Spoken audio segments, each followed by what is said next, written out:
All right. Good afternoon. My name is Gregory Potter, and today we're going to talk about internet piracy. So my obligation today is I'm going to try to inform and persuade you all of the need for internet piracy. So how many people have ever downloaded a file on your computer? How many people own computers? You all own computers? You ever downloaded a file? You ever downloaded something illegally? Something, let's say for example, music. You know, most of us either have a Samsung phone or an Apple phone, right? So with Apple you can sign up and you can download it and they charge you 99 cents and you're paying for it. Samsung, you got a little more leeway. You can go to different sites and you can download whatever music you want. And sometimes it's free. Well, supposedly. For years, internet piracy has been profitable. However, in October 2011, there was a House Bill 3261, or the Stop Online Piracy Act, SOPA, was introduced by U.S. Representative Lamar Smith, a Republican of Texas, to supposedly increase the capability of expanding the U.S. law enforcement to combat online trafficking in counterfeit goods, especially to combat the online violation of these goods. So how many people, who can give me an idea of how many billions of dollars are supposedly lost every year in internet piracy? Supposedly it's an estimated $30 billion that's lost. I don't know how they come up with those figures, but we'll cover that a little later. Although the copyright laws have been around for many years, people continue to illegally record movies, music, and other types of entertainment via the internet. The U.S. actually had a number of rogue websites via search engines. There was a few when I was growing up. One of them was like LimeWire or something to that effect, and you could just sign up. You know, it didn't cost anything. You could download. There was another one, I think it's called ShareBear or something like that. You could download movies. A lot of times you ended up getting more of a virus than you actually got what you were looking for. So you had a few of those, and those are mostly phased out. There was one more, I don't remember the name of it right now, but LimeWire was a big one. There was one more that was Napster was the name of it. It was they shared everything, and of course it was a big court case where they actually got shut down because the U.S. stepped in and said, no, you're stealing money, and you're giving away stuff for free when these people have had it copyrighted and everything else. So those are the problems that we have with internet piracy. With the expanded bill proposal from the 2011 Department of Justice, the Department of Justice could seek court orders against websites, which actually is what happened to Napster. Napster got shut down by the DOJ. There was much debate about the law, saying it affected the freedom of speech. One commented, if Congress writes a bad law, we all suffer. Well, I have a tendency to agree with that, because if they're there as our constituents to vote on our behalf, and if they vote in something that's, says, oh, well, we don't agree with that, they're not necessarily speaking for us, even though we voted to put them in office. So that's part of the democratic ruling that we have. Internet piracy has been debated by lawmakers, and there are both pros and cons of this topic. The main point is the topic of internet piracy is one that has been discussed around the world and not just here in the U.S. There's articles and research from Germany, the United Kingdom, University of Texas, Stanford University, and North Carolina State University, just to name a few that have been written on the topic. There seems to be more pros than cons in each article reviewed, and the entertainment or media industries have concluded that there has not been any devastation caused by piracy, and that in fact the sharing of cultures has many benefits. I think it was back in the mid-'80s, maybe early '90s, when computers really took off and everything started. Because when I was growing up, we had, which some people may not even know now, a VCR. It's a video cassette recorder, and you actually had the VCR and the tapes. And every time you would pop one in, the FBI warning would come up and say copyrighted, do not duplicate, or anything of that nature. And a lot of times you had people that would actually say, hey, I got that movie on DVD or whatever, before DVDs and Blu-ray and everything actually started to play in. So there's always been rules and regulations about it. And there's never been really much said, except for some of the big file sharing companies like Napster, for example, when the Department of Justice stepped in and took them to court. It was always more of a scare tactic to say, hey, it's a $250,000 fine if you get caught copying this DVD or this VCR tape and giving it to somebody else. But if you really read into it, it says for profit. So if I was to record it and give it to you and not charge you anything, technically I'm not doing it for profit. I'm giving it to you to benefit you to be able to watch it just like I watched it. So some of the positive effects on the economy, file sharing is actually positive.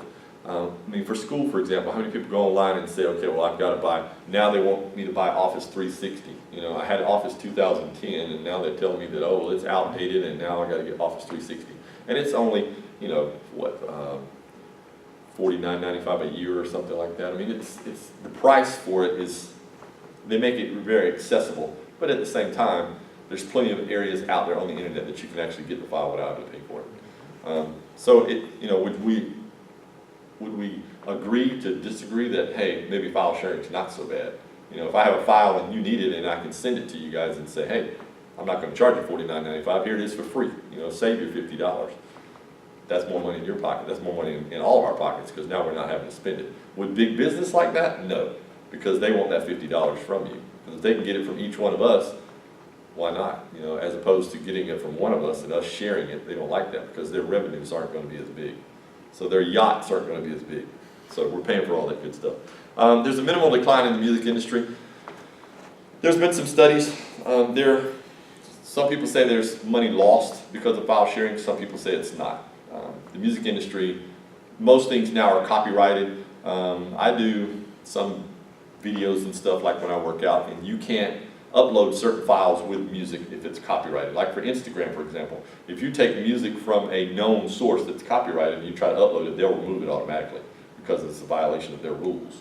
So if it's anything's copyrighted, now if you go out and let's say, you know, I went to a party and I uploaded a video and there was just music playing in the background and it was nothing that I added to it, it's okay because it's part of that environment. So you're not utilizing that as something from you, you know, to say that, oh, well, I bought this, because so it goes into that. Digital gaming is thriving even with piracy.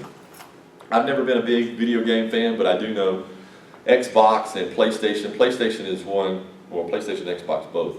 PlayStation has took it to a whole new level now. It used to be, you know, video games were $59.95. You know, every time you wanted one, you could go trade one in and get a new one. Well, now they have it where you pay an online fee and you can play games against people. If I'm standing here playing a game, we could be in Russia playing against somebody else and not even know who you're playing against. On the other hand, there could be somebody over there just waiting to get into your computer, you know. So that's the downside to that. The importance of piracy, we have cultural sharing. A lot of things like Emily brought up in her video about guinea pigs. I never knew that. You know, thanks to the internet, you know, she probably pulled a lot of that from the internet, and now we're aware that guinea pig is actually, what is it referred to? What's the word?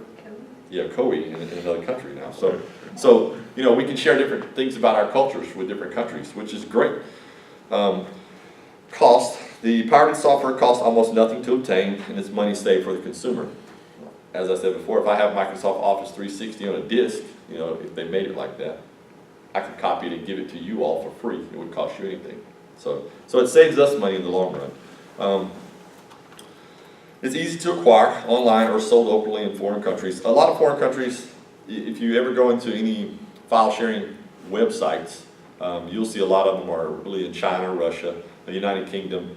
A lot of those, the U.S. has more stringent policies, so they don't really get involved because they can track it back to your IP address, and it's just, you know, they can possibly end up getting brought to court, so they don't want to take that risk. Let's see. The anonymity of it. You can actually sit in the convenience of your home, you know, and send shareware or files wherever you want to go. So if you need to send somebody to something in Russia, if you want to take that risk, you know, and you're not scared of the Department of Justice, hey, why not? You know, some people, they instill that fear in, so it makes you kind of wary of doing that. The profit, although most pirates don't make much money, there's a potential to earn money, and your computer can become a cash cow, so to speak. How many people do like emails? You get emails and they say, hey, review this for a $5 coupon. And then the more you go into it, you know, now you're starting to get more and more. There's actually people that sit at home and do nothing but review things all day long, and they make $800 to $1,000 a day just reviewing these websites or these links, or even computer products. So it's an easy way to make money. Albums shared before the official release often sell more copies.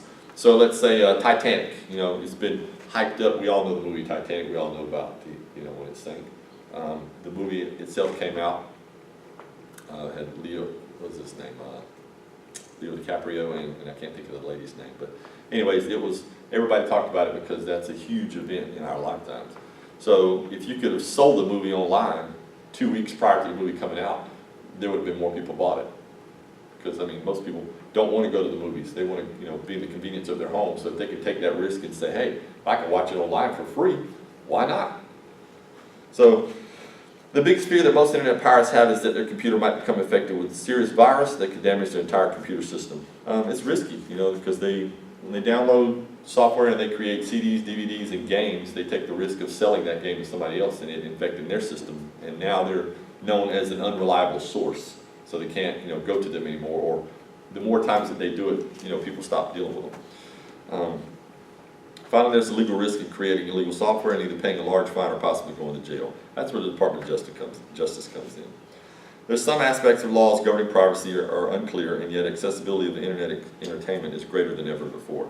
As I noted earlier, there's a recorded $30 billion worth of software has been obtained illegally, according to an article from the University of Texas at Austin. In developing countries, piracy is even more beneficial and a lot less risky, i.e. in India or China, versus the U.S. where the laws are more strict.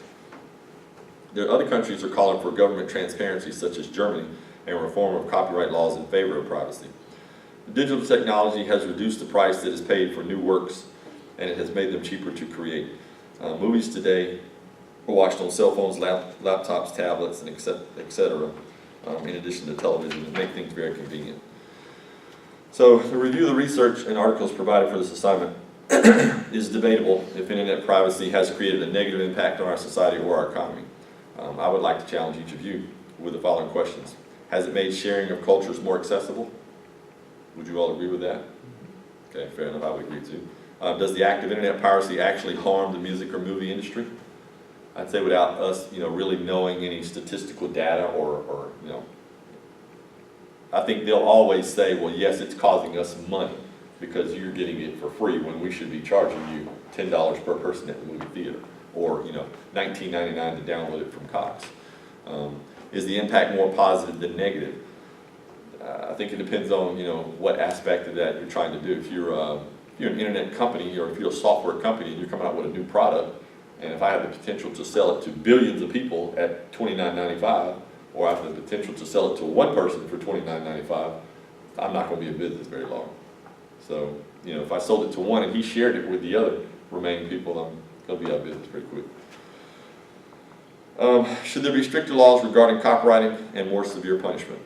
What do you guys think? Should you be able to download a file if you wanted to without going to jail? If you took a DVD and popped it in a DVD player and said, hey, you know what, I'm going to make a copy of this and give it to my next door neighbor for free. Should you be able to do that without any repercussions? There is that possibility of the FBI coming to get you. I don't think they knock on your door for one DVD, but who knows, they may. Or should the U.S. take a similar stance as other countries like Germany and the United Kingdom in asking for fewer laws? So, personally, I guess it depends on what side of the fence you're standing on. If you're in the software industry and you're selling software, then obviously you're going to agree with the software side of it for business-related purposes. But for us as consumers, it makes things a lot easier for us. If they said you have to have one book for class as students, and they said, well, you can buy it online or you can download it for free. What would you rather do? I'd rather download it for free. So, I think as a internet piracy, I would say, is a double-edged sword. Some things it's good, some things it's bad. You take the risk of getting a virus, or if you pay $29.95, you get it secure. So it's kind of up to you. So, any questions? Thank you.